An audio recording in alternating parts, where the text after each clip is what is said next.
구원의 역사가 전체로 이제 흘러가게 되어지는데 이 구원의 경륜 이걸 뭐라고 말씀했습니까? 구속사다. 우리 한번 따라해 볼까요? 구속사다. 이게 뭐냐면 하나님의 구원의 경륜의 역사를 얘기하는 거예요. 그래서 The Redemption of History of Redemption이라고 얘기하죠. 하나님의 속량하는 역사인 것입니다. 그래서 하나님의 그 성경 전체가 우리를 구원하시는 역사예요. 그렇죠? 그래서 창조, 하지만 하나님의 그 영광스러운 하나님 나라가 있었지만 우리의 죄로 말미암아 타락. 하지만 하나님께서는 그것을 버리지 아니하시고 우리를 구원하시기 위해서 예수님을 보내서 구원의 시작. 하지만 예수님께서는 다시 올라가셔서 약속하셨죠. 내가 다시 올 것이다. 예수님의 재림, 구원의 완성. 이렇게 돼 있어요. 구원, 그러니까 창조, 타락, 구속, 완성. 이렇게 여러분 큰 프레임을 가지고 성경은 구원의 역사가 진행되어지는데 거기에서 여러분 중간중간에 핵심적으로 나오는 게 뭐냐면 교회다. 이렇게 이야기하는 겁니다. 교회는 하나님의 백성을 뜻하는 거예요. 그러니까 우리가 하나님의 백성이지 않습니까? 그러니까 우리를 교회라고 이야기하는 것이고 또 다른 말로는 성도라는 말도 쓰고요. 또 예수님의 편에서는 우리가 제자다 이렇게 얘기합니다. 또 믿는 자들로 이야기하기 때문에 신자다 얘기도 하기도 하죠. 다 똑같은 말이에요. 교회, 성도, 신자, 그 다음에 예수님의 제자 다 똑같은 말이라는 걸 여러분들이 이제 알 필요가 있죠. 그것을 통해서 우리가 오늘은 이 교회의 본질이 무엇인지를 구원의 경륜 가운데서 한번 살펴보도록 하겠습니다. 요 1강의 제목을 한번 읽어보겠습니다. 시작. 하나님의 구원 역사의 목적인 교회 그랬어요. 하나님의 구원의 역사가 흘러가는데 그 구원하시는 역사의 목적이 뭐라고요? 교회다라는 거예요. 교회는 하나님의 수단이 아니에요. 목적이라는 것을 반드시 기억하셔야 돼요. 오늘 여러분 다 잊어버려도 되시는데 교회는 하나님의 구원 역사의 목적이다. 얘기는 목적은 뭐냐면 이거를 위해서 하나님이 모든 경륜을 진행해 가셨다라는 거예요. 그러니까 우리는 이제 교회를 이제 잘못 오해하면 하나님께서는 우리를 뭔가 일을 시켜 먹으려고 우리를 구원하셔서 이렇게 했다라고 오해할 수가 있어요. 근데 그게 아니에요. 우리 자체를 그냥 하나님께서는 구원하신 것 자체가 하나님의 목적이에요. 교회 자체가 목적이라고요. 그러니까 우리가 뭐 세상의 어떤 개혁을 위해서 교회를 이 땅 가운데 태동시켜 놨다라고 이야기하면 여러분 그건 틀린 겁니다. 그냥 교회 자체가 목적이라는 걸 여러분들이 인식을 하셔야 되겠습니다.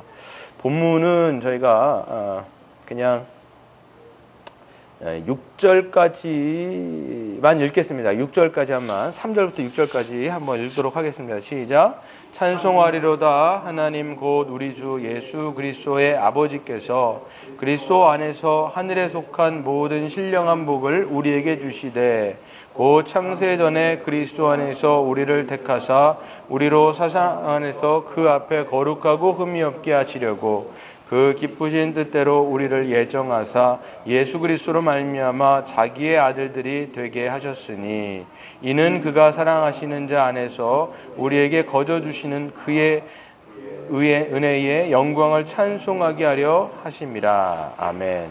그렇죠. 사도 바울이 이야기하죠. 찬송하리로다.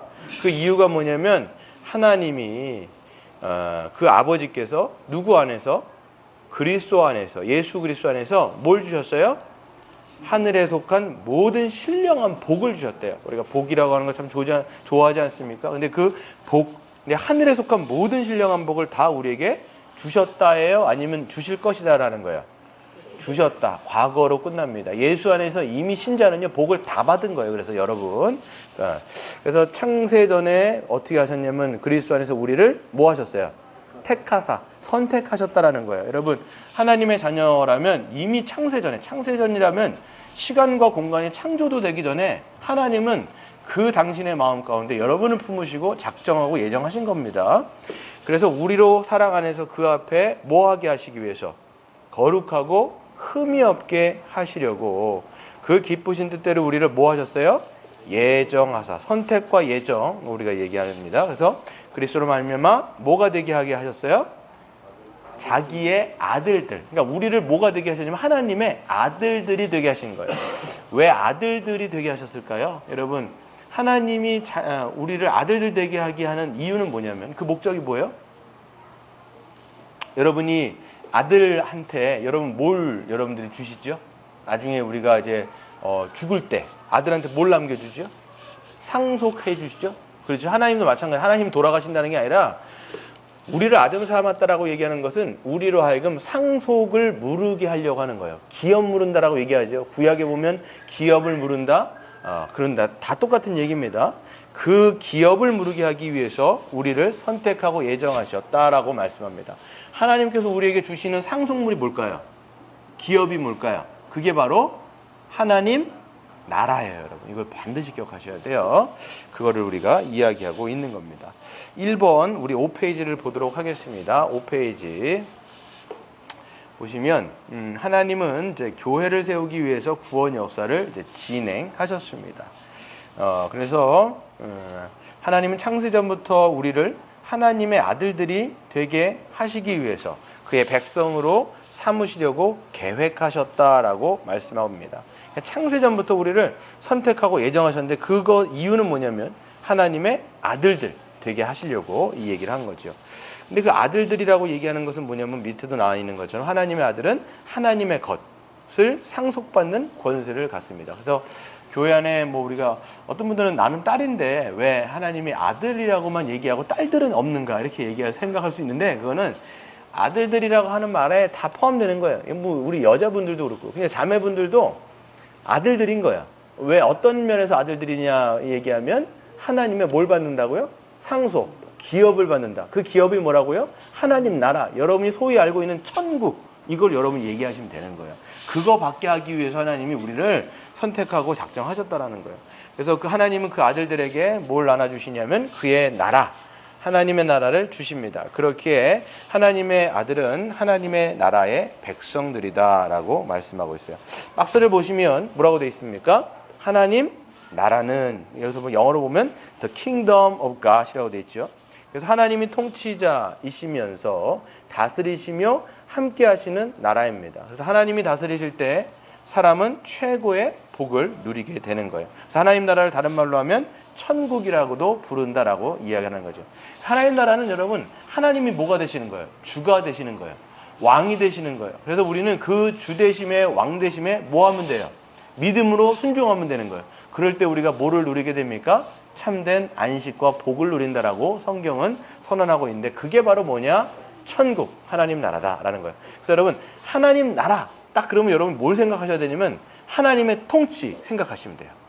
하나님의 주 왕으로서 우리를 통치하신다. 하나님 나라다. 이렇게 생각하시면 되겠습니다. 그래서 이 하나님의 아들은 밑에 보시면 하나님의 이제 상속자지요. 그래서 기업이란 단어도 상속과 관련이 되어 있습니다. 그래서 영접하는 자, 곧 그 이름을 믿는 자들에게는 하나님의 뭐가 되는 권세? 자녀가 되는 권세를 주셨으니 이는 혈통으로나 육조나 사람의 뜻으로 나지 않고 오직 하나님께로부터 난 자들이다 이렇게 말씀하면서 상속자가 어떤 자인지를 알려주시는 겁니다. 여러분 하나님의 상속자이십니까? 하나님의 아들들이십니까? 어떠세요? 예, 그렇죠. 여러분이 하나님의 자녀이기 때문에 우리는 천국을 이미 받은 자고요. 예수님께서 장차 오시면 그 완전한 천국에 우리는 이제 그것을 상속물로 받게 되는 겁니다. 근데 문제가 있습니다. 우리는 어떻게 됐어요? 우리는 하나님의 나라를 받을 만한 자격이 있습니까? 없습니까? 자격이 없어요. 그걸 우리가 죄인이라고 이야기합니다. 2번을 보시면 같이 읽어보겠습니다. 시작. 하나님은 우리를 하나님의 아들로 삼아 하나님 나라를 주시기 위해서 2000년 전에 예의 아들 예수 그리스도를 보내셨다라는 거예요. 이게 중요한 겁니다. 하나님은 그냥 우리를 딱 해가지고 하셔도 되는데 그게 안 된다라는 거예요. 왜냐면 하나님 나라를 상속물로 주려고 해도 하나님 나라를 주려고 해도 하나님 나라는 의로운 나라인데 그 의로운 나라를 받을 만한 자격이 있다 없다? 없다라는 거. 우린 죄인이니까. 그러니까 무슨 문제를 해결하셔야 돼요? 죄의 문제를 해결하지 않으면 절대로 우리는 하나님 나라를 못 받아요. 그러니까 그의 아들 예수 그리스도가 오셔야 되는 거죠. 그래서 읽어보시면 예수 그리스도의 사역의 핵심은 뭐냐면 십자가에서 뭘 받으신 거예요? 형벌 대속적 죽음을 죽으신 거예요. 이거 여러분 복음의 기초에서 이미 하셨죠? 형벌 대속적 죽음. 이걸 반드시 기억하셔야 돼요. 형벌 대속적 죽음이 뭐지요? 우리를 대신해서 형벌을 예수님이 받은 거다. 이걸 여러분 기억하세요. 여러분의 죄를 위해서.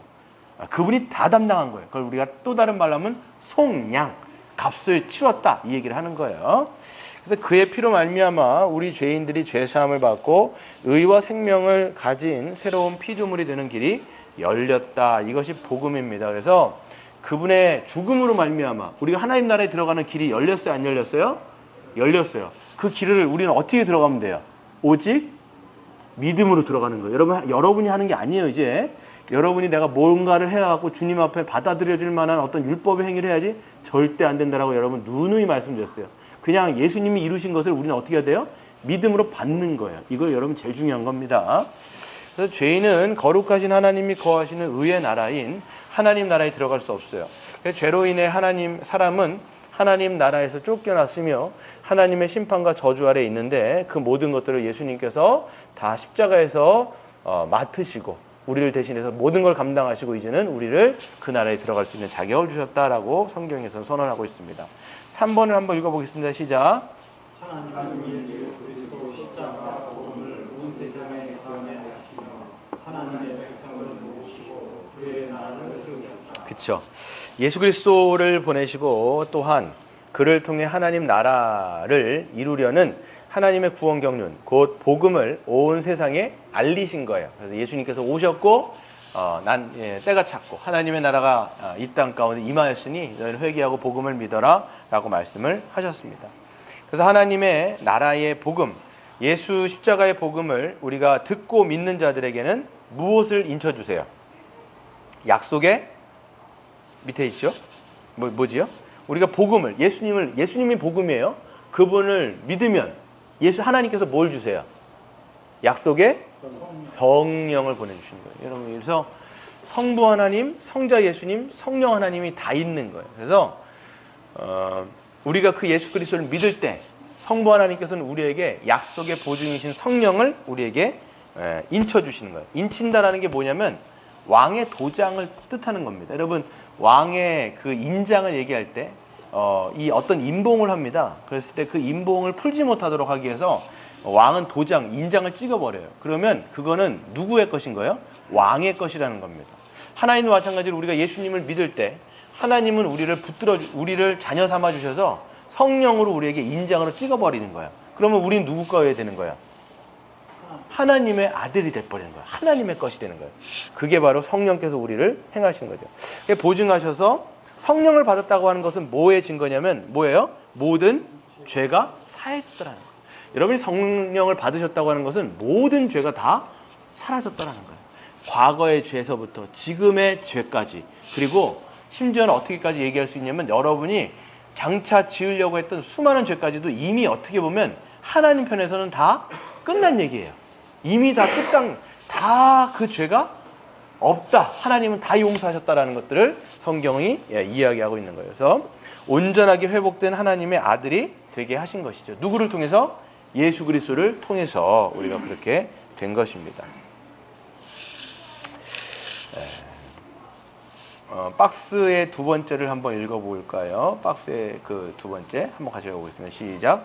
믿음으로 성령을 받은 성도는 성령을 통해서 장차 우리 주님이 오셔서 완성하실 하나님 나라를 소망하며 살아간다.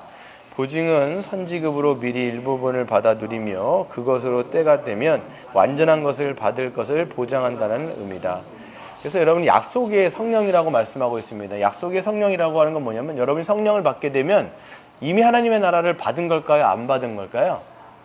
이미 받은 거예요. 근데 하나님 나라가 이제 눈에 보여요? 아직까지 안 보여요? 안 보여있지요. 언제 눈에 완전히 가시적으로 확 들어오게 될까요? 예수님이 다시 오실 때 우리는 하나님의 나라가 새하늘과 새 땅으로 완성되게 됩니다. 근데 여러분 성령을 받았다고 하는 건 뭐냐면 이미 임한 하나님의 나라에 들어간 것이요. 또 장차 오게 될 하나님의 나라에도 이미 들어가게 될 것을 약속해 주는 게 누구냐면 바로 여러분 안에 계신 성령인 거예요. 그래서 여러분 믿으시기를 바랍니다. 네. 그래서 4번을 한번 읽어보겠습니다. 시작. 이렇게 성령으로 말미암아 우리 주 예수 그리스도의 은혜로 죄사함을 받아 하나님 나라에 들어간 하나님의 백성을 교회라고 부릅니다. 그랬어요. 그래서 이미 성령을 받고 하나님의 은혜로 죄사함을 받은 그 사람들을 누구라고 얘기하느냐? 바로 교회다라고 얘기하는 거예요. 그러니까 여러분이 성령을 받았고 만약 여러분이 이제 예수님을 참되게 믿고 성령을 받았다면 그리고 죄사함을 다 받았다면 여러분이 이제 누군 거예요? 여러분이 교회다라는 거예요. 그래서 교회를 자꾸만 이제 공간의 개념으로 생각하기보다는 여러분 자신, 우리로 여러분들이 계속적으로 인식을 하셨으면 좋겠습니다. 밑에 보시면 교회는 그렇기 때문에 새롭게 조성된 하나님의 백성의 영광스러운 칭호예요. 그래서 여러분, 교회라는 것 자체가 영광스러운 칭호예요. 내가 교회구나. 우리가 교회구나. 하나님이 우리 같은 자를 자녀 삼아주시고 백성 삼아주시고 우리를 통치해 주신다니 영광스럽다. 너무 감사다. 이렇게 여러분들이 교회라고 생각할 때마다 이게 영광스러움이 이제 묻어 나오는 거죠. 악스를 한번 읽어보시면 교회는 헬라어로 뭐예요? 에클레시아. 여러분 제가 반복적으로 말씀드렸죠. 에크하고 이제 칼레오의 이제 두 개의 합성어인데요. 밖으로부터 부름받은 자들을 이제 교회라고 얘기하고, 그러니까 밖이라고 하는 것은 세상 밖으로 이렇게 되는 겁니다. 그래서 구약 성경에서는 하나님의 뭐를? 백성을 가리키는 어떤 단어예요? 카할이라고 하는 단어랑 똑같은 단어예요. 히브리어 말로는 카할이고 헬라어로는 에클레시아다. 둘 다 똑같은 건데 이게 뭐냐면 하나님의 모임, 하나님의 총회, 하나님의 무리, 이거와 똑같은 단어라고 여러분들이 보시면 되는 겁니다. 그래서 하나님은 이제 밑에 보실게요. 주가 되신 예수 그리스도는 새롭게 회복된 하나님의 백성이 교회를 다스리게 하셨고 교회가 그리스도의 충만으로 충만하게 하셨습니다. 우리 주 예수 그리스도는 교회의 머리고 교회는 그의 몸입니다. 그러니까 여러분, 우리의 머리는 이제 하나님의 나라가 이 땅 가운데 이제 임했고요. 우리의 머리가 누구라고요? 네, 우리의 머리가 교회가 아니라 예수 그리스도죠. 예수 그리스도가 교회고, 예수 그리스도가 머리가 되시고, 우리는 그분의 몸이 되는 거예요. 지체가 되는 거죠. 그래서 그분께서 우리를 충만하게 하십니다. 여러분, 예수님은 충만하실까요? 충만하지 아니하실까요? 충만하죠. 예수님은 당연히 충만하신 분이에요. 만왕의 왕 되시며 만물의 주 되신 그분이 어찌 안 충만할 수 있겠습니까? 그러니까 그분과 연결되어 있는 교회, 예수님과 연합되어 있는 교회는 그렇기 때문에 당연히 충만하다, 충만하지 않다. 충만한 거예요, 여러분. 교회는 비리비리한 게 아니라 충만한 겁니다. 이걸 여러분들이 기억하셔야 돼요. 우리 한번 밑에 보겠습니다. 정리를 보시면 에베소서 1장은 예수 그리스도 안에서 펼쳐진 하나님의 구원의 경륜, 결국 새로운 하나님의 백성인 교회를 세우기 위한 것임을 잘 보여준다. 그랬죠? 그래서 여러분, 구원 경륜을 쫙 살펴보세요. 결국은 하나님께서 뭘 세우기 위해서 예수님도 보내시고 성령도 보내시고 이런 거예요. 누구를 세우기 위해서? 교회예요, 여러분. 그러니까 교회가 얼마나 중요한지를 여러분들이 아셔야 돼요.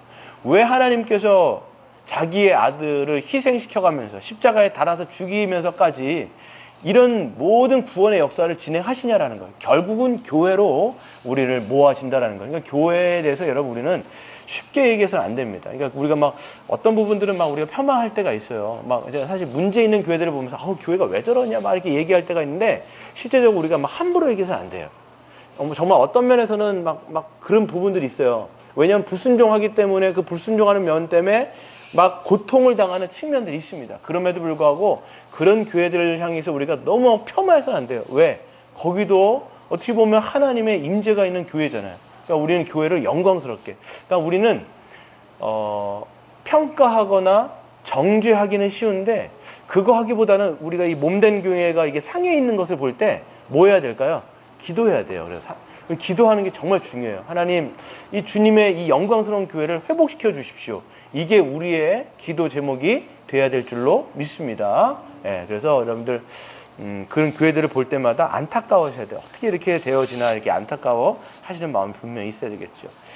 그래서 하나님은 교회를 세우기 위해서 창세전의 구원 역사를 진행해 주시고 예수 그리스도를 보내셨고 복음이 전파되게 하셨으며 성령을 보내셔서 그의 백성들을 인쳐 주셨습니다. 그래서 모든 구원의 경륜의 정점의 교회고 교회는 하나님의 구원 경륜의 뭐다? 수단이 아니라 목적이라는 거예요. 수단이 아니라 목적이다라는 걸 여러분들이 기억하시면 되겠습니다. 요 한 가지만 이제 더 큰 2번을 한 가지만 하면 오늘 좀 마치도록 하겠습니다. 근데 그 큰 2번이 작지가 않아요. 요 2번은요, 복음의 기초에 대해서 간단한 여러분들이 이제 다시 스케치인 거예요. 이게 복음의 기초를 그러니까 여러분들이 머리 안에 굴러가지가 않으면 이 교회를 알 수가 또 없습니다, 여러분. 그래서 그래서 2번 우리 한번 같이 읽어볼까요? 시작. 성경 전체 내용은 하나님이 하나님 나라를 이루어 가시는 구원 역사에 대한 기록이다. 계시다. 이것을 통해 우리는 예수 그리스도가 왜 이 세상에 오셔야 했는지와 성령의 인침이 왜 필요했는지를 알 수가 있다. 그랬어요. 여러분 이제 거대한 구원의 경륜을 하나하나 짚어드릴 텐데 거대한 그림이 여러분 머릿속에 이제 있으실 거예요. 어느 정도는 제가 누누이 말씀을 드렸기 때문에. 그래서 1번을 보시면 뭐가 있을까요? 한번 같이 볼까요? 시작. 하나님 나라의 창조. 하나님은 하나님 나라를 세우기 위해 이 세상을 창조하시고 하나님의 형상대로 사람을 창조하셨다. 그렇죠. 이게 성경을 뚜껑을 딱 열면 창세기 1장이 나오죠. 그 천지창조를 보면 뭘 창조하셨던 거예요? 하나님 나라를 창조하시기를 하나님은 기뻐하셨죠. 근데 하나님 나라를 보면 6일 동안 7일 동안 창조를 하시는데 다른 별들은 하나님께서 그냥 하는데 지구를 굉장히 심혈을 기울여서 창조하시는 걸 보면 이 창조의 중심에 뭐가 있다? 지구 중심이라고 여러분들 이미 하셨어요. 왜 지구를 여러분 그렇게 심혈을 기울여서 창조하셨을까요? 하나님의 백성, 인간을 위해서 그렇게 창조하신 겁니다. 그래서 밑에 보세요. 지구 중심, 사람 중심의 창조 기사가 있어요. 하나님께서 사람이 하나님의 은혜로 안식을 누리며 살아갈 수 있는 하나님 나라를 창조하셨음을 강조하는 말씀이죠. 사람이 누릴 수 있는 최고의 복이자 안식이 뭐냐면 하나님이 함께 하시며 다스리시며 주시는 복, 하나님 나라의 복을 누리며 살기를 원하셨습니다. 여러분 창세기 보면 지구 중심, 인간 중심. 그래서 하나님이 왕 되시고 그 모든 통치를 하면서 이 인간들은 그 주대심과 왕대심에 순종을 하면서 뭐를 누리는 거예요? 참된 안식을 누리는 모습을 우리가 창세기 1, 2장에서 보면 알 수가 있습니다. 근데 여러분 어떤 일이 발생했죠? 잘 가면 좋았을 텐데 어떤 일이 발생했죠? 창세기 3장에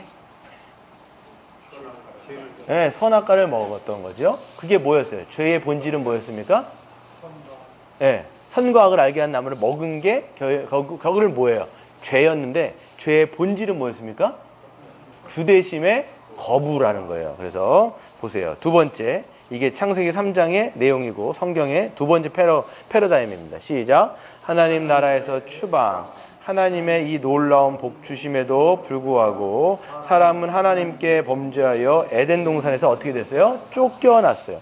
그냥 잘 살면 되는데 하나님이 그냥 하나님 말씀 가운데 그냥 순종하면서 살아가면 됐었는데 그냥 그 주대심에 거부했기 때문에 쫓겨난 사건이 바로 창세기 3장입니다. 거룩하신 하나님이 왕으로서 다스리시는 하나님 나라이기에 그 왕으로 섬기기를 거부하는 사람들은 그 나라에 어떻게 할 수가 없어요. 거할 수가 없는 거예요. 그분의 나라는 오직 그분의 말씀에 순종하는 자들만 거할 수 있는데 첫 인류인 아담은 이제 뱀에게 미혹돼서 결국은 사단에게 미혹되어서 하나님 나라의 왕으로서의 인정하지 않고 스스로 뭐가 되기를 원했어요? 하나님이 되기를 원했기 때문에 하나님께 불순종하게 된 겁니다. 그래서 하나님의 나라는 의와 거룩한 나라이기에 죄를 범한 그 사람들은 그 나라에서 추방이 되죠. 창세기 3장에서 보면 어떻게 됩니까? 하나님께서 그 에덴 동산에서 아담과 하와를 어떻게 하세요? 쫓아내버리는 거예요. 쫓겨난 게 뭐냐면 이제는 하나님과의 관계가 어떻게 됐다? 끊어졌다라는 거예요. 하나님과의 관계가 끊어지니까 뭐가 끊어져요? 다른 사람들과의 관계가 끊어지고 또 자연과의 관계가 끊어지고 자기 자신과의 관계가 끊어진 거예요. 이 네 가지의 관계가 끊어졌다는 걸 여러분들이 기억하셔야 돼요. 하나님과의 관계가 끊어지면요 모든 관계는 다 끊어지게 돼 있어요. 이걸 여러분들이 염두에 두셔야 되겠죠. 그래서 박스에 보시면 죄의 본질은 뭐냐면 하나님의 주대심을 거부하고 스스로 주가 되려고 하는 행함이 바로 죄의 본질입니다. 이거 누누이 말씀드렸죠. 죄의 결과는 뭐였습니까? 하나님 나라에서 추방되어지고 하나님께서 우리에게 주셨던 복을 다 어떻게 됐을까요? 다 상실해 버렸어요. 그래서 여러분 여자에게 주셨던 복, 남자에게 주셨던 복, 땅에게 주셨던 복 어떻게 돼요? 다 저주로 바뀌어버리죠. 그 내용을 여러분들이 알아야 돼요. 그러니까 우리 인간이 왜 이렇게 됐고 이 세상이 왜 이렇게 됐는가라고 하면 누구를 거부했기 때문에 하나님을 거부했기 때문에 모든 안식을 다 잃어버렸다는 거예요. 그래서 우리가 뭐라고 얘기하냐면 신라권이라고 얘기합니다. 신라권 여러분 들어보셨죠? 잃어버린 낙원이라는 거예요. 우리는 잃어버린 낙원 가운데 살았다라고 성경이 이야기합니다. 근데 여러분 보시면 하나님께서 하나님은 이 인간들을 쫓아냈지만 하나님과 떨어지면 뭐예요? 죄의 삭은 사망이지요. 사망인데 이 인간들을 버려두세요? 아니면 그 인간들을 다시 회복하려고 하나님께서 약속을 주신다는 거예요. 그게 3번입니다. 같이 읽어보겠습니다. 하나님 나라 회복 약속. 사람의 범죄와 타락과 추방 이후에 하나님은 하나님 나라의 회복을 약속하셨습니다. 그러니까 추방되자마자, 사실 하나님께서 심판하자마자 하나님은 그 사람들에게 구원을 약속하시는 장면들을 보게 되어집니다. 그래서 하나님은 사람이 범죄한 이후 즉시에 하나님 나라의 회복을 말씀하셨습니다. 그래서 이것을 먹는 날에는 너희가 정령 어떻게 되리라? 죽으리라. 그러면 여러분 정령 죽어야 되는데 죽었어요? 안 죽었어요? 안 죽었지요. 오히려 범죄한 이후에 그 아담이 여자에게 이름을 뭐라고 지어주지요? 하와라는 이름을 지어줍니다. 하와라는 이름이 뜻이 뭘까요? 생명이라는 뜻이에요, 여러분. 넌 이거 먹으면 정령 죽을 거다. 그러면 이제 너는 죽음이다. 이렇게 지어줘야 되는데 생명이란 말로 지어주는 거예요. 그럼 어떻게 되는가? 너로 말미암아 이제는 생명의 역사가 일어날 것이다. 이렇게 얘기를 하는 거예요. 또 뿐만 아니라 뭘 입혀주시죠? 가죽옷을 입혀주시는 거예요. 가죽옷이 뭐예요? 이 죄인들의 죄에 대한 수치를 가려주시는 거예요. 그럼 우리가 하나님 앞에 서면요, 이 죄 때문에 수치스러워서 설 수가 없는데 이 모든 것을 다 가려주시는 거예요. 여러분 그게 누구를 예표하는 걸까요? 결국 누구를 예표하는 걸까요? 예수 그리스도예요. 예수 그리스도. 예수님이 장차 오셔서 우리의 죄에 대한 수치를 어떻게 해주실 것이다? 가려주실 것이다. 여러분 우리가 마지막 날에 하나님의 심판대 앞에 섰을 때 우리는 벌거벗은 몸으로 이제는 다 쓸 거란 말이에요. 그럼 여러분 우리는요 죄가 막 드러날 텐데 그때도 여러분 누구 옷을 입고 있으면 되는 거예요. 예수님의 옷을 입고 있으면 우리는 죄에 대한 수치를 싹 다 가릴 수가 있어요. 그분으로 말미암아 우리는 살아나는 거라고 이미 성경은 예수를 창세기 3장에서부터 이미 예수 그리스도에 대해서 뭐하고 있다? 예표하고 있고 예언하고 있는 거예요. 여러분 이것을 여러분들이 아셔야 되는 것이죠. 그래서 여러분들 이제 보시면 4번 한번 읽어보도록 하겠습니다. 시작. 하나님 나라의 회복의 모형적 성취. 더 읽어볼까요? 시작. 하나님은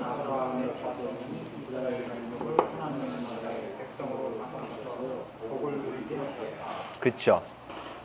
여러분 창세기 3장에서는 이제 타락을 했고 그 다음에 하나님께서는 그들을 위해서 구원을 약속해 주셨는데 그래서 이제 이 역사들이 진행돼 갑니다. 그래서 창세기 3장부터 쭉 여러분들이 이미 아실 거예요. 내용 자체.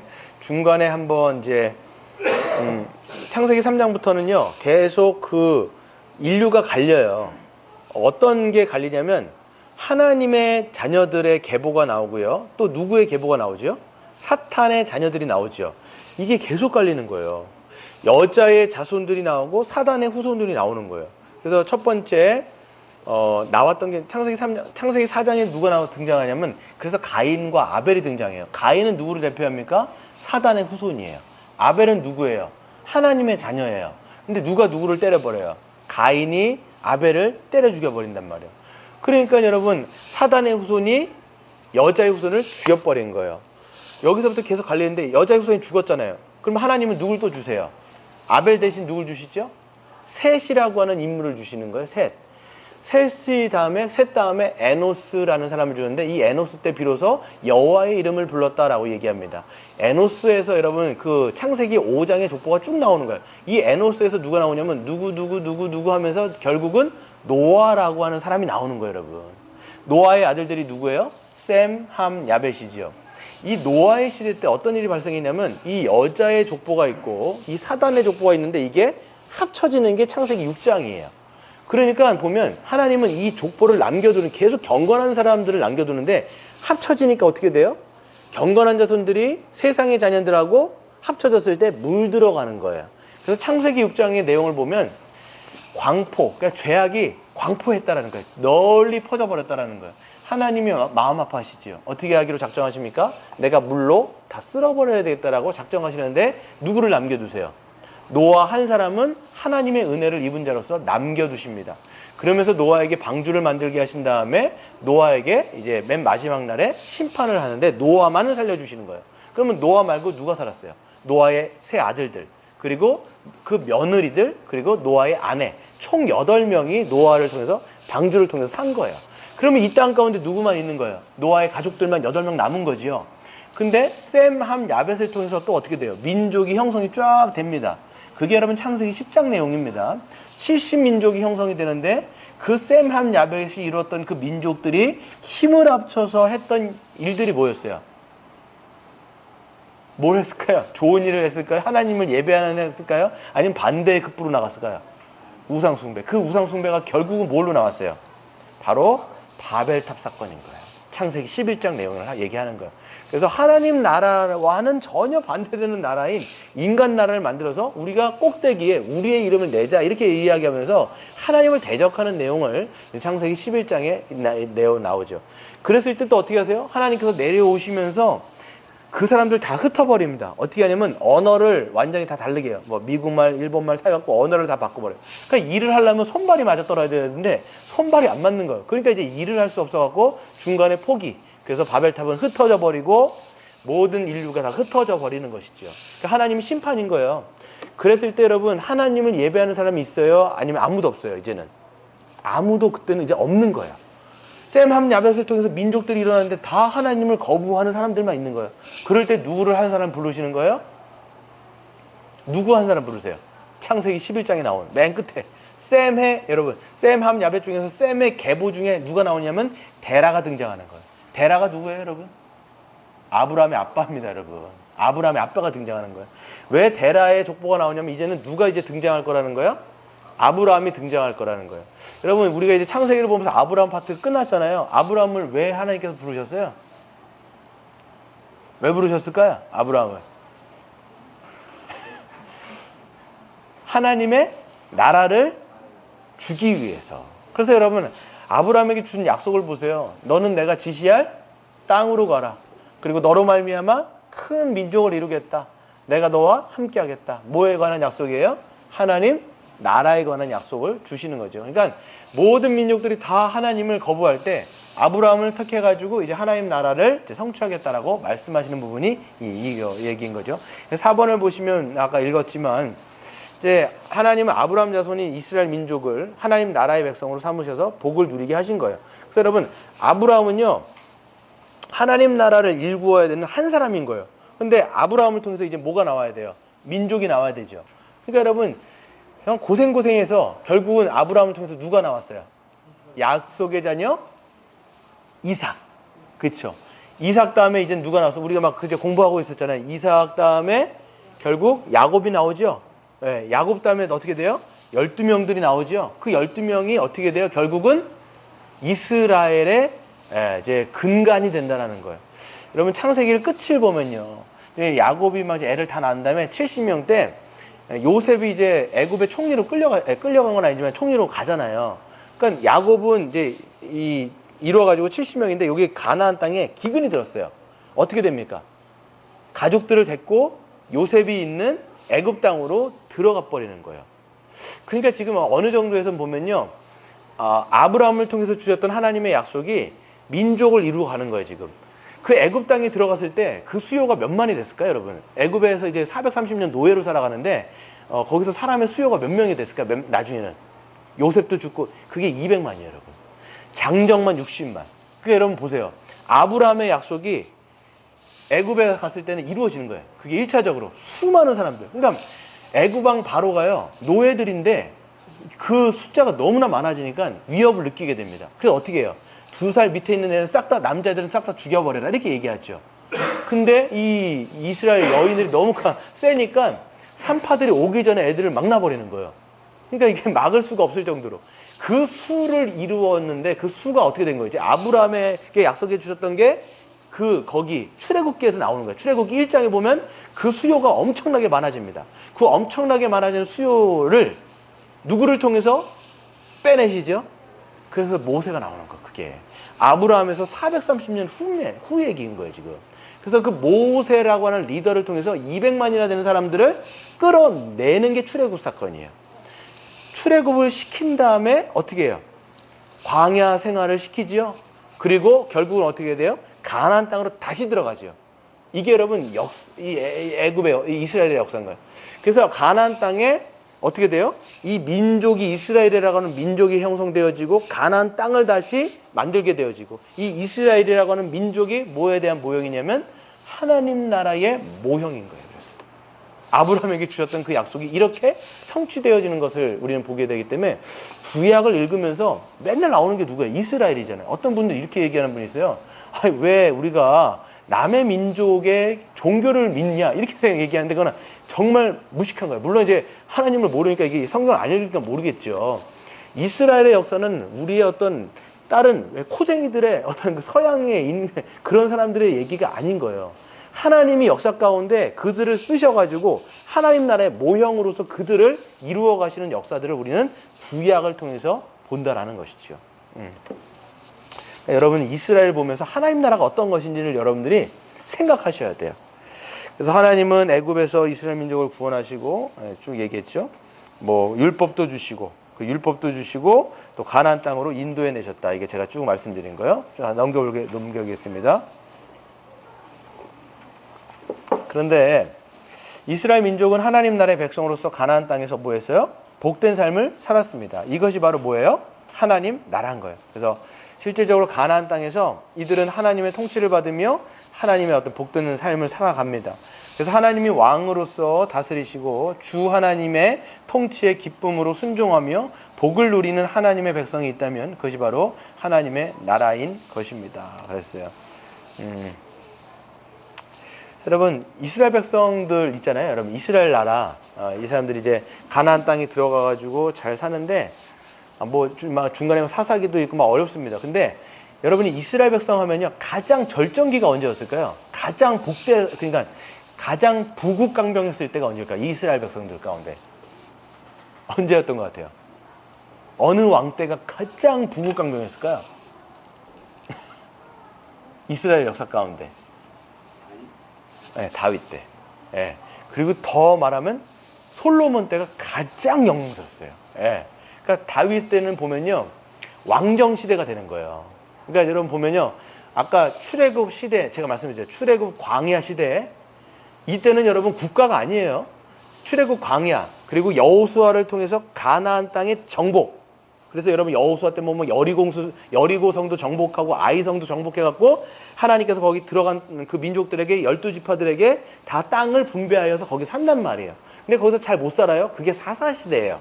사사들을 세우지만 엄청나게 불순종하면서 여러분이 알고 있는 사사 중에 누가 대표적으로 있어요? 어느 사사를 여러분 잘 알고 있죠? 무식하고 힘만 세네.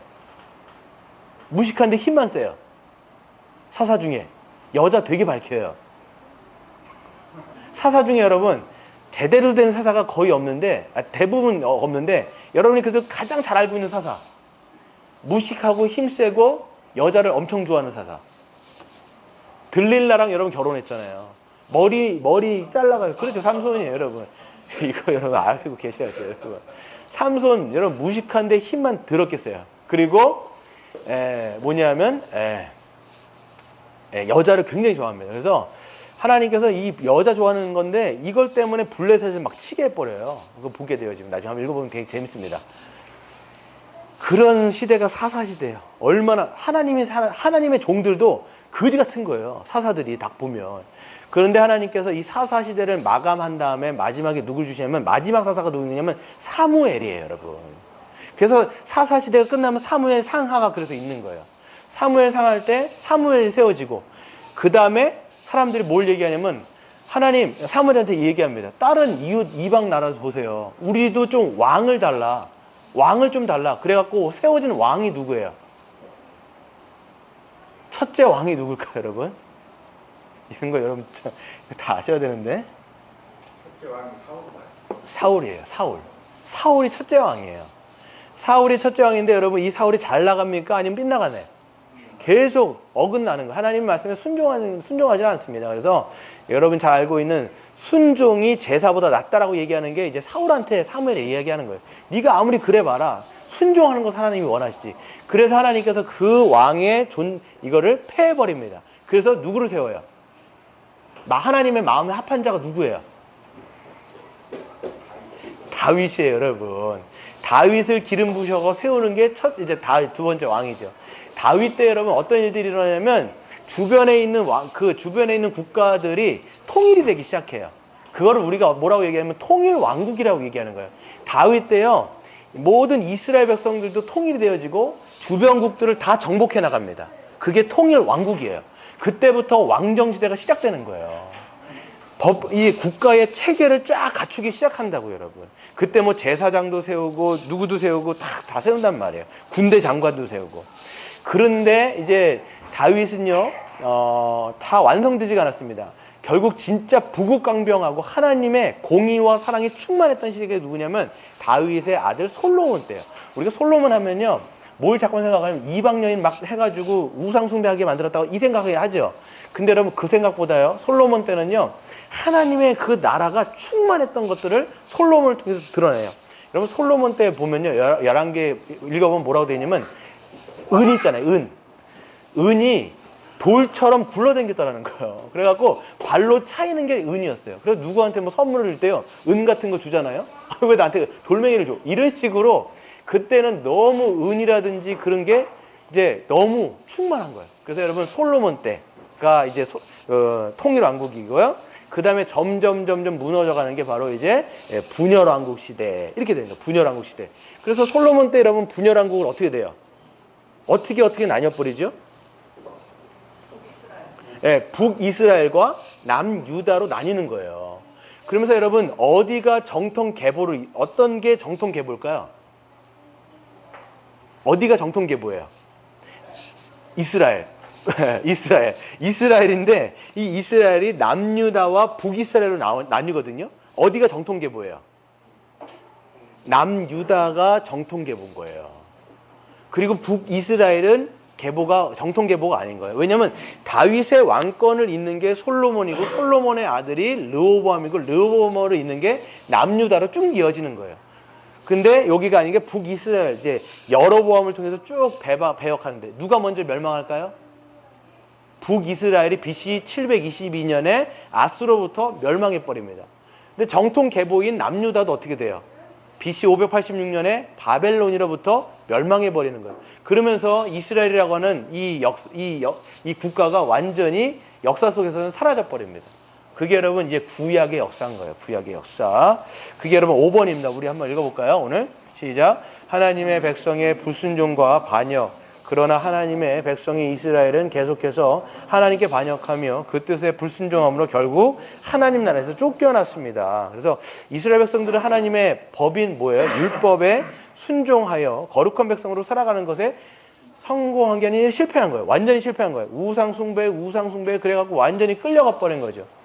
그래서 하나님께서는 결국 이 백성 이제 이방 아수르라든지 바벨론을 통해서 완전히 쳐가지고 멸망시키죠. 포로로 끌려가 버린다는 거예요. 바벨론의 포로로 끌려간 거예요. 끌려갔을 때 이 가나안 땅이라고 하는 것은 어떻게 돼요? 이제는 여기서 여기는 이제 참된 안식의 땅이 돼버린 거. 그 사람들이 다 끌려갔기 때문에 이거는 뭘 얘기하는 거냐면 아담과 하와가 범죄했을 때 어떻게 돼요? 에덴 동산에서 쫓겨나지요. 똑같은 거예요. 이건 지금 이 남유대 사람들이, 이 이스라엘 사람들이 여기서 잘 살라고 하나님께서 약속의 땅 가나안 땅에 넣어줬는데 불순종해서 결국은 이방 나라의 포로로, 시드기라라고 하는 왕이 맨 마지막 남유대의 왕입니다. 눈깔이 뽑혀가지고 포로로 끌려가 버려요. 그리고 아주 비참하게 거기서 70년을 삽니다. 그리고 거기서 나가게 되는 것이죠. 그래서 결국 이스라엘 백성을 하나님은 떠나셨고요. 그들을 하나님 나라의 영통인 가나안 땅에서 쫓아내버리십니다. 그래서 에스겔 같은 선지서를 읽어보면 하나님의 영이 그 성전에 있다가 떠나버려요. 그 성전에는요, 그 당시 보게 되어지면 폐역한 우상을요 막 섬기고 있어요. 제사장들도 거기서요 이방 신전, 뭐 아세라라든지 바알이라든지 이걸 막 같이 하나님의 성전에서 섬기고 있었던 게 이스라엘 백성의 그 구약의 막 역사예요. 말도 안 되는 역사들이 있는 것이죠. 그러니까 하나님께서는 계속 이스라엘 백성들에게 여러분 보면요, 왕이 타락하니까 누구까지 타락해요? 백성들은 타락하는 건 이건 뭐 그냥 이어지는 겁니다. 그랬을 때 왕에게 누구를 보낼까요? 그 백성들에게. 왕에게 보냈던 게 누굴까요? 끊임없이 왕들이 타락하고 배역했을 때 누구를 보내가지고 계속 돌아오라고 말씀했을까요? 선지자예요. 그래서 여러분 이 세 가지 직분이 있는데 보게 되어지면 왕이 있고요. 제사장이 있습니다. 그 다음에 선지자가 있는 거예요. 왕이 잘못하면 선지자가 딱 가가지고 그냥 막무라고 얘기하는 거예요. 막 뭐라고 막 그냥 선지자들이 얘기하는데 그 왕들이 말을 들을 때가 있는데 대부분 안 듣습니다. 선지자가 막 왔는데도 안 들어요. 그러니까 선지자를 막 죽이거나 막 폐역해요. 결국은 그래서 끝장이 나는 겁니다, 여러분. 6번을 한번 읽어보겠습니다. 시작. 참된 하나님의 백성을 이루는 새 언약의 계시. 하나님은 하나님을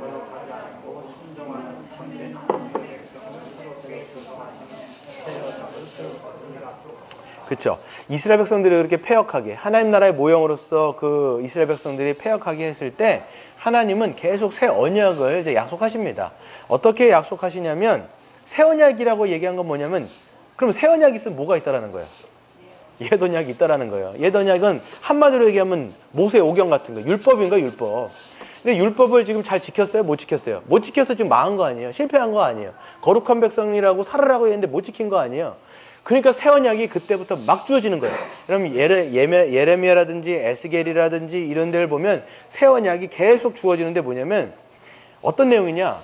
그냥 한마디로 딱 얘기하면 내가 이제는 새 언약을 너희들에게 줄 거다. 그런데 이제는 너희 같은 백성하고는 전혀 다른 백성이 이제는 탄생할 거다.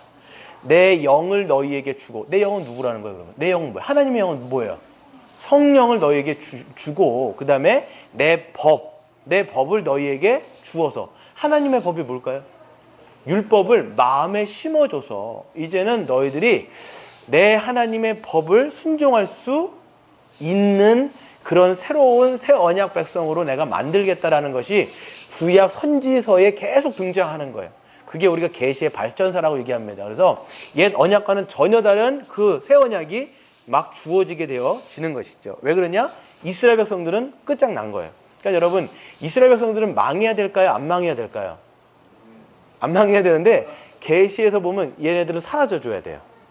옛 언약 백성인 이스라엘 백성들은 이 세상에서 그러니까 이 하나님의 역사 가운데서 없어져야 이제는 어떻게 돼요? 새 언약이 도래하는 거예요. 이 사람들은 유효기간이 있었던 거예요. 하나님의 그 구원의 역사 가운데 그게 있었다라는 것이죠.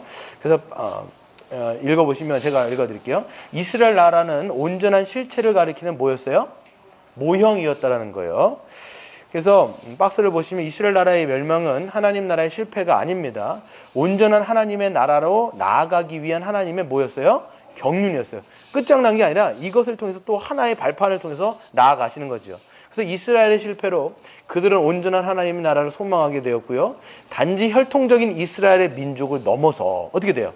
하나님의 전적인 은혜로 탄생될 새로운 하나님의 백성을 기대하게 되는 거예요. 그러니까 얘네들은 사라져줘야 역사 속에서 사라져줘야 진짜 하나님의 나라의 백성을 이제는 소망하게 된다는 것이죠. 그래서 뭐예요? 한번 같이 읽겠습니다. 모형은 가짜가 아닙니다. 모형은 그 실체를 담고 있지만 원형처럼 완전하지 않다는 의미에서 모형이지요. 그렇기 때문에 모형은 원형으로 나아가며 원형을 예표하고 계시하는 역할을 합니다. 그래서 이스라엘 백성을 하나님 나라의 모형이라고 얘기했을 때 가짜란 말이 아니라는 거예요. 원형을 담고 있는 뭔가의 씨앗이에요. 여러분 이거 보세요. 씨앗을 우리가 심잖아요. 씨앗이 여러분 온전한 형태예요? 아니면 온전한 형태가 아니에요? 온전한 형태 아니지요. 근데 거기 안에는 이미 DNA가 다 들어가 있는 거예요. 얘가 안에서 모든 그 DNA를 다 담고 있기 때문에 심으면 어떻게 돼요? 그것이 싹을 나고 우물 튼 다음에 결국은 열매를 맺고 꽃을 피운단 말이에요. 하지만 이건 뭐예요? 이게 모형이라는 거예요. 원형이 되기 위해서는 이거는 모든 것을 다 DNA를 다 갖고 있지만 이건 아직까지 발현되지 않은 상태.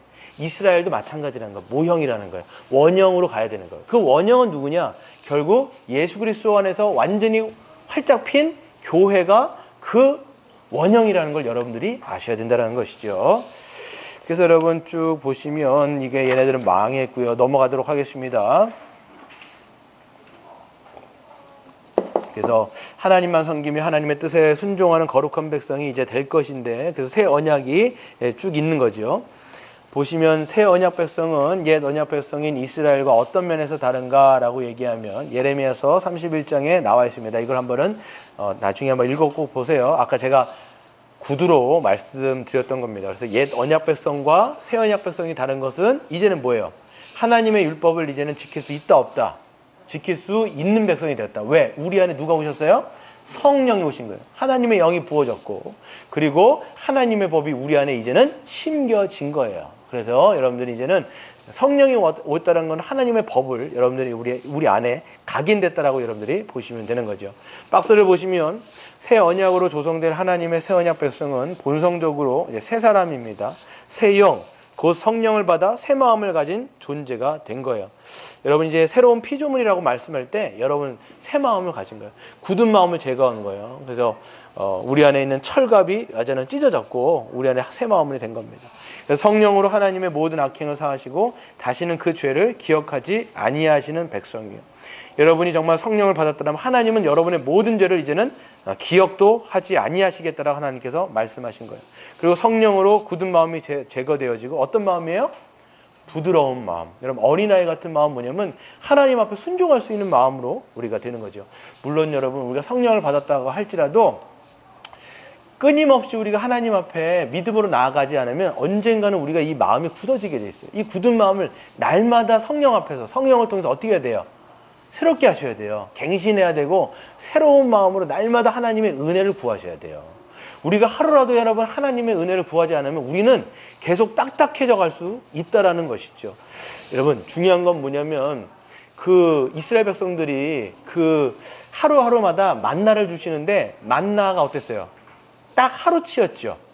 그러니까 하루치 거두고 말아야 되는 거예요. 그걸 여러분 어떻게 돼요? 이거를 만약에 다른 걸 해갖고 잠깐만 보관을 해두면 어떻게 돼요? 썩어버리죠. 상해버리죠.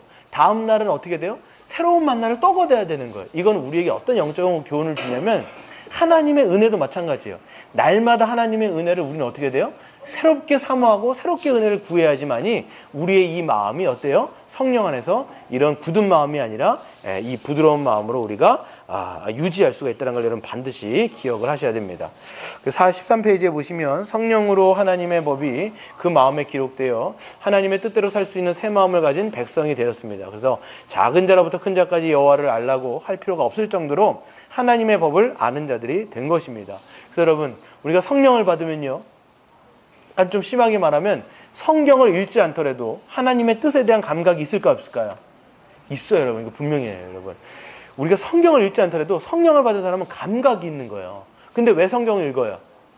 성경을 확실하게, 분명하게 이런 거예요. 우리가 안경을 딱 벗으면 이게 어른하잖아요. 이걸 딱 보면 분명해지는 것처럼 성경을 읽는 이유는 분명하게 우리가 하나님의 뜻을 보기 위해서 읽는 것입니다.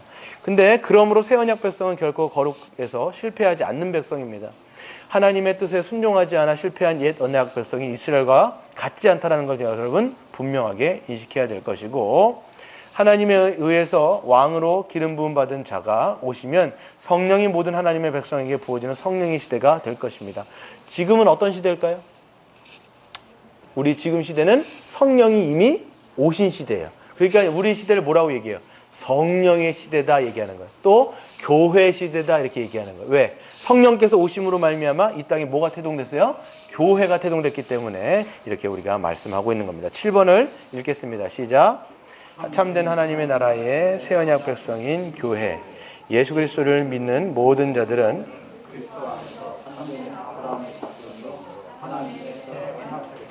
그렇죠. 우리가 이렇게 예수 그리스도를 이제 믿으면요, 그리스도 안에서 뭐가 되느냐? 하나님의 참 언약 백성이 되는 겁니다. 너는 내 아들이요 내 기뻐하는 자다. 내가 너희 하나님이 되고 너희가 내 백성이 될 것이라고 했던 그 하나님의 참된 언약이 완전히 그리스도 안에서 성취된 것이 바로 이제 교회인 것이죠. 그래서 교회를 뭐라고 얘기하냐? 따라하겠습니다. 교회는 새 언약 백성이다. 네, 옛 언약 백성인 이스라엘과는 전혀 다른 새 언약 백성이라는 걸 여러분들이 기억하셔야 돼요. 그래서 예수 그리스도는 십자가에서 우리의 모든 죄를 지시고 죄의 형벌을 받으심으로써 우리의 죄가 다 사함받을 길을 열어주신 것이고요. 그래서 그 십자가의 대속적 죽음으로 우리의 이 새 언약을 세워주셨습니다. 자, 아까 여러분 구약에서 뭐가 계속 얘기했다는 걸? 새 언약이 선포됐다는 거죠. 옛 언약 백성과는 다른 새 언약 백성을 내가 만들 것이다. 근데 여러분 예수님께서 십자가에 달리시기 전에 백성들하고 뭐를 하세요? 자기의 제자들하고 뭘 하세요? 마지막 만찬을 하시지요.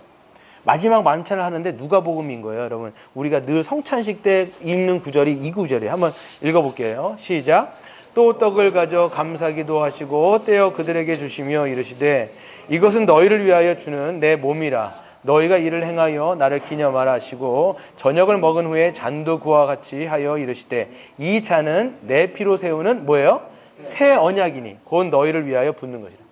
구약에서 그렇게 얘기했던 그 새 언약을 이제 어디에서 지금 성취하시겠다는 거예요. 예수님이 내 살과 내 피를 통해서 이제는 새 언약을 너희들과 체결할 것이다. 이렇게 말씀하는 거예요. 그리고 나서 어떻게 했어요? 십자가에서 못 박아 십자가에서 죽으셨다라는 거예요. 그러니까 하나님과 맺어지는 그 방식은 뭐냐면 예수님의 십자가를 통해 쓴 거예요. 그래서 우리에게 그 십자가를 통해서 우리가 이제는 구원을 받게 되어지고 예수님을 믿음으로 말미암아 그리스도 안에서 우리가 새 언약 백성인 뭐가 되었어요? 교회가 되었다라는 거예요. 이걸 여러분이 반드시 기억해야 돼요. 하나님은 그 언약을 이루시는 가장 큰 방식이 뭐예요? 예수 그리스도의 십자가. 그거를 믿는 자에게 성령을 보내주시고 그리스도 안으로 우리를 편입시켜 주신다라는 것을 우리가 알 수 있죠. 넘어가겠습니다. 그래서 박스에 보시면 14페이지에 예수님은 십자가에 못 박히기 전날 이제 제자들에게 마지막 만찬, 즉 새 언약을 세우시는 것과 이 새 언약에 기초하여 예수님의 제자들 곧 교회가 하나님의 새 언약 백성이 될 것을 말씀하셨어요. 그래서 마지막 만찬에서 새 언약 수립의 의식을 거행하시고 예수님의 형벌 대속적 죽음을 죽으셨습니다. 이것을 통해서 성령의 부어짐을 통해서 교회가 탄생했다는 것을 우리는 알 수가 있는 거죠. 그래서 새 언약 백성으로서의 교회가 얼마나 대단한 건지를 우리가 알 수가 있습니다. 한번 읽어보겠습니다. 밑에 시작. 예수 그리스도와 그분이 행하신 십자가의 사역을 믿을 때 하나님이 새 언약의 특징으로 약속하신 성령을 받아 그리스도 안에서 죄사함을 받고 새 마음을 가진 새 언약 백성이 된다. 아멘. 그러니까 여러분이 새 언약 백성이 교회가 되려면 어떻게 하시면 돼요? 뭐 하시면 돼요? 믿으면 돼요. 믿으면. 예수님이 나를 위해서 행하신 십자가의 사역을 믿으면 되는 거예요. 딴 게 아니라 믿으면 하나님께서 뭘 보내주신다고요? 약속하신 성령을 부어주셔서 뭘 받아요? 죄사함을 다 받고 우리를 새 언약 백성으로 탄생시켜 주시는 것입니다. 그래서 우리가 그 새 언약 백성을 교회라고 부른다라고 말씀을 드렸고요. 15페이지에 보시면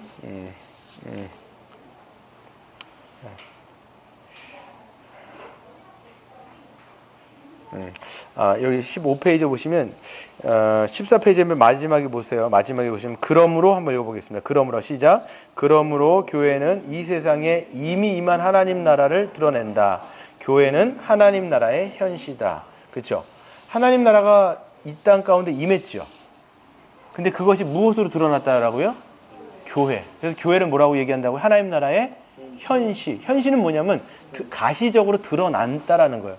이게 교회인 겁니다. 그래서 성경은 구약과 신약으로 나뉘는데요. 구약을 우리가 옛 언약 백성인 이스라엘에 대한 말씀이요. 신약은 뭐예요? 새 언약 백성인 교회에 대한 말씀이다. 이렇게 여러분들이 그냥 딱 구분하셔서 생각을 하시면 기억에 좋을 것입니다. 마지막으로 우리 8번 읽고 마치겠습니다. 시작. 장차 완성될 하나님 나라. 교회는 하나님 나라의 백성이 아니요 이미 임한 하나님 나라에도 완성된 것이 아니다. 하늘에 올라가셨던 우리 주 예수 그리스도가 다시 오실 때 하나님 나라는 완성된다. 교회는 주님이 재림하실 날을 간절히 기다리며 이 땅을 나그네로 살아간다. 여러분 이 교회가 여러분 완성된 걸까요? 아직 완성되지 않았을까요? 완성되지 않았습니다. 그래서 이미 하나님의 나라는 임하였지만 아직 완성되지 않았다. 이걸 우리가 이미와 아직이라고 얘기하는 것이고 이 교회는 어디를 살아가고 있느냐? 이 이미와 아직을 살아가고 있는 거예요. 그러니까 우리는 이제 참된 믿음으로 이 땅 가운데 살아가는 방식. 우리가 정말 예수님을 참되게 믿는 믿음이 있다면 이 땅에서의 삶의 라이프 스타일이 어떻게 되어질까요? 참된 믿음이 있으면 삶에서 뭐가 드러나요? 이제 믿음의 열매로 사랑. 그 행위가 바로 사랑이라는 거예요. 그래서 믿음, 사랑 이렇게 되는 거예요. 믿는 자에게는 믿음의 열매인 사랑이 드러나는 거죠. 뿐만 아니라 장차 예수님께서 오셔갖고 하나님 나라를 완성시킬 거기 때문에 그 나라에 대한 소망이 있는 거예요. 그래서 믿음, 사랑, 소망 이렇게 되어지는 거예요. 그 중에 제일은 뭘까요? 그 중에 제일은 사랑이에요. 왜 여러분 그 중에 제일은 사랑이라고 얘기할까요? 믿음도 대단한 것이고 소망도 대단한 건데 왜 사랑이 가장 제일이라고 얘기할까요? 우리가 이 말씀을 항상 우리가 외우잖아요. 믿음, 사랑, 소망 그 중에 제일은 사랑이다. 이렇게 얘기한다면 왜 그럴까요? 믿음이라는 건 여러분 언제까지 필요한 걸까요? 예수님 오시면 하나님의 나라가 완성되죠. 그럼 우리가 믿을 필요가 있어요, 없어요? 그때는 눈에 완전히 보이게 되는 거예요. 믿음은 언제 필요해요? 아직 완성되지 않았을 때, 아직 이루어지지 않았을 때는 여러분 성경의 모든 거는 약속이에요, 약속. 예수님 다시 오신다? 약속이죠. 새하늘과 새 땅 완성된다? 약속이죠. 그건 우리의 눈에 보여요, 안 보여요? 안 보여요. 그러니까 뭐가 필요해요? 믿음이 필요하다는 거예요. 믿음은 바라는 것의 실상이 보이지 않는 것의 증거다. 그래서 믿음이 필요한 거예요. 근데 진짜가 와버리면 믿음 필요해요, 안 필요해요? 안 필요한 거예요. 소망도 마찬가지. 예? 사람은 영원해서 그렇죠. 영원한 거예요. 소망도 마찬가지예요. 우리가 소망을 왜 해요? 완성될 것을 소망하잖아요. 근데 그게 완전히 해갖고 우리 눈에 완전히 성취되어지면 소망이 돼야 안 돼요. 이제는 그 소망도 이제는 이루어졌기 때문에 필요가 없는 거예요. 근데 여러분 뭐는 계속 영원해요. 사랑은 영원해요. 지금도 이 땅 가운데서 믿음으로 살아가는 것은 사랑해야 되잖아요. 사랑하며 살아가는 거예요. 왜? 하나님의 뜻이기 때문에. 근데 여러분 예수님이 오셔서 새하늘과 새 땅이 이루어졌어요. 우리가 이제 교회가 구원받는 겁니다. 한 몸으로 우린 구원받는 거예요. 그때도 우리는 뭐 하고 있을까요? 서로 사랑하며 자기 자신을 다른 사람을 나 자신처럼 사랑하면서 사랑하기 때문에 이 땅 가운데서 이 사랑은 영원토록 되어지기 때문에 믿음, 소망, 사랑 그 중에 사랑이 제일인 거예요, 여러분. 그러니까 우리가 참된 예수 그리스도를 믿는 교회가 얼마나 대단한지를 우리는 알아야 되어지고 이제는 그 교회는 무엇을 이제는 실천할 수 있어요? 하나님께서 우리에게 주신 십계명, 즉 하나님 사랑과 이웃 사랑을 이제는 실천할 수 있다 없다? 있다, 여러분. 우리는 성령을 주셨으니까. 뿐만 아니라 이제는 우리가 어떻게 돼요? 그 완성될 나라를 소망하는 공동체가 뭡니까? 바로 하나님 나라의 공동체인 바로 교회라는 것을 여러분들이 믿고 이 교회 가운데서 하나님 나라를 바라보시며 그걸 소망하시는 저와 여러분 되시길 바랍니다.